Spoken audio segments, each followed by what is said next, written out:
First of all, I'd just like to thank our coaching staff. They did a phenomenal job tonight. They really did, preparing all week. I knew this was going to be a tough game. We also, our team, starting out fast. We've been working on that. And then we let them come storming back. There in the second quarter, they went to an empty set and made a few plays. We were prepared for it, but they schemed a couple things. And then we got over on the sidelines, got it fixed, and it really didn't hurt us much again. And I think that's the good thing about having such a great staff, and also having a lot of veteran football players out there in the secondary and the linebacking crew, and the D linemen started to understand not letting him get out of the pocket a few times, and that was big for us. Offensively, phenomenal, 2 games in a row over 40 points. They got after. We had 3 guys over 100 yards receiving, and we even had a receiver throw a touchdown pass, which is a great play. So it was a great night, very enjoyable. No injuries, and we were able to play the whole game without David Quisenberry playing. We thought he might could go, but he was just not. So it was good to be able to get through that game with a redshirt freshman playing tackle, and then Amar Powell came in and played tackle, and then had to play a redshirt freshman Summit center, redshirt sophomore Summit center. So it was a good team effort, and very, very happy with the outcome. A couple things, of course, we need to correct as we go, we'll enjoy this one tonight, and then we'll get ready to go play San Diego State, which is going to be a fun game, going down to San Diego and being a fellow CSU. It's a big deal for us. All right. What did that do emotionally for you guys to get off to the 14-0 lead? I think it did a lot for us because we've been working on that and didn't do it the first 2 games. And I think that really got us going. I think it gave the offense a lot of confidence, gave our whole team a lot of confidence. And they made a couple plays there and came back, and then we kept going. And I think it was a gallant effort by everybody. And that's the way football is. It kind of ebb and flows, but it seems like we've had situations in every game where we've battled back, and whatever was thrown at us, we've been able to kind of go at it in the first 3 games. We didn't get it done at Stanford, but we were right there about to get it done. So I thought that was, we haven't, there's no say die in this team, I can tell you that. Was it concerning for you at all when they came back after a 14-point lead? Oh, yeah. It's always concerning when it gets back close. And I thought they would. I thought they'd make some plays. I thought he would go. This is their 3rd week of offense. They've got more in, more stuff. The quarterback's growing up. Like I said, he can throw it. He's big. He can run.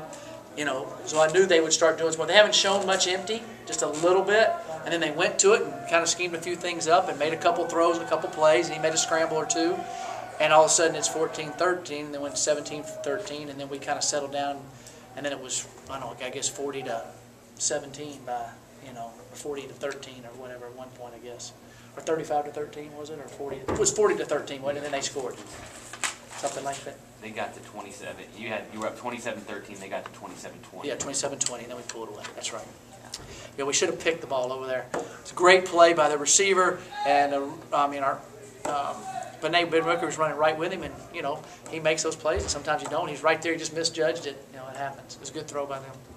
When you guys went up 27-13, and then you got the 3 and out, it seemed like you guys had it. We had it, and then the ball, the freak play, ball hits them in the back, and then they had the same thing happen to them. We couldn't. Nobody could grab it. It was like a wet pig out there. It just kept going everywhere, and greased pig. So it was that was a momentum thing that we handled well. We really handled that situation well, I thought. Because they got back, and it looked like we were going to put them away, and then they got back in it with that, and then we went down and scored, and I thought that was a huge, showed a lot of character on our team at that situation. Coach, how do you feel about another sack by Travis Johnson? Again, a strong performance defensively. Oh yeah, he had another great performance. Feel really good about him.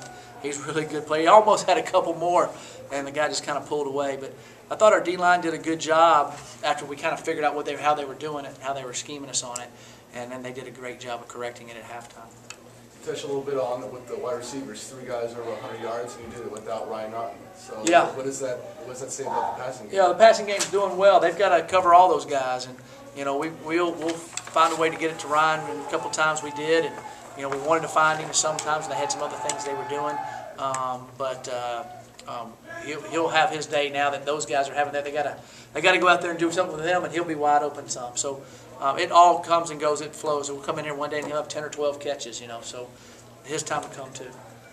Last year, Travis was really the only guy getting sacks. Nobody else had more than one. This year, you're getting contributions on that D-line from more people. How big is that? Huge. It's huge because even though when they chip him and stuff and they turn to him, it gives other guys one-on-ones. And we got enough athletes in there and keep enough guys fresh that we can harass the quarterback a little bit. Can you break down the trick play a little bit before? Yeah. It was a great call by Brian Lindgren and the offense. We've been practicing that. We had it set up in the Stanford game. And they did something, and instead of our guy throwing it to him, he thought the way they ran it, he should just kept it. We could have chipped it and come around and had it in that game, and it just didn't work out. So we got right there. It was kind of going. We thought they would be what they were. Brian made a great call, and Kyle Nunn did a phenomenal job of running, and at the last second pulling up, and because we held like we were blocking, and the wheel route came open. That was a great throw and catch, and great run afterwards. That was a really big play.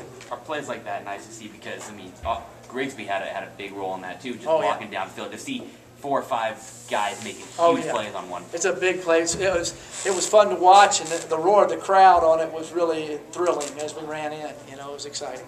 As you talk about leaders stepping up in this team, how do you feel about having an abundance of wide receivers that have talent, but having the one in Chandler Jones that leads them throughout the season? How do you feel his experience will contribute? Oh, his experience is phenomenal. You know, he broke the San Jose State record tonight. He's the leading receiver in the history of San Jose State, and he's got, I don't know, 25 more games or whatever left with bowl games and all that, hopefully, as we go. And so, you know, we'll see. You know, all of those kids are great kids. They're great athletes. And the thing about them is they're all really tough. I mean, they're really tough receivers. And then you don't always think about that as blocking. Where I mean, they don't see the guys coming to hit them. They bounce up. They run after catch. You know, they're really really good players, and we're going to need them to keep making plays all the rest of the year to do what we want to do. Have you ever seen a guy like David Fales come in and 3 games into a D1 college career be able to have as much success immediately as he's having? Well, not that I've coached, no. Not that I've coached personally. I'm pretty sure there's been some people that have done it. But, you know, he had a 199.9 quarterback rating tonight. Phenomenal.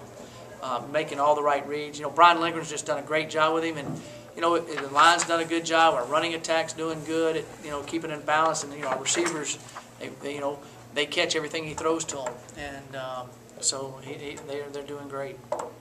It's the first time since, I think, 2007 that the team started 2-1. So where do you go from here? Well, we enjoy tonight and get back and get ready for San Diego State. And go down there, and our job is to go down there and beat San Diego State down there. You know, it's a fellow CSU. It's a big deal for us, and we're excited about this rivalry starting back. And we'll go down there and give them all we got and see what happens. Rocky's done a phenomenal job. They've had a really good program there the last 4 or 5 years. Really good. Some of you guys were having a lot of fun on the field after the game. Can you describe the emotion? Yeah, we really enjoyed going over to our student body and seeing it, and then when we come back over, that's where all the parents sit. And I like to bring the kids over and in a way, thank the parents for letting me be able to coach their kids. And they always like them coming over there and doing that. So our kids really love doing that, and it's something that we're going to keep doing and enjoy doing.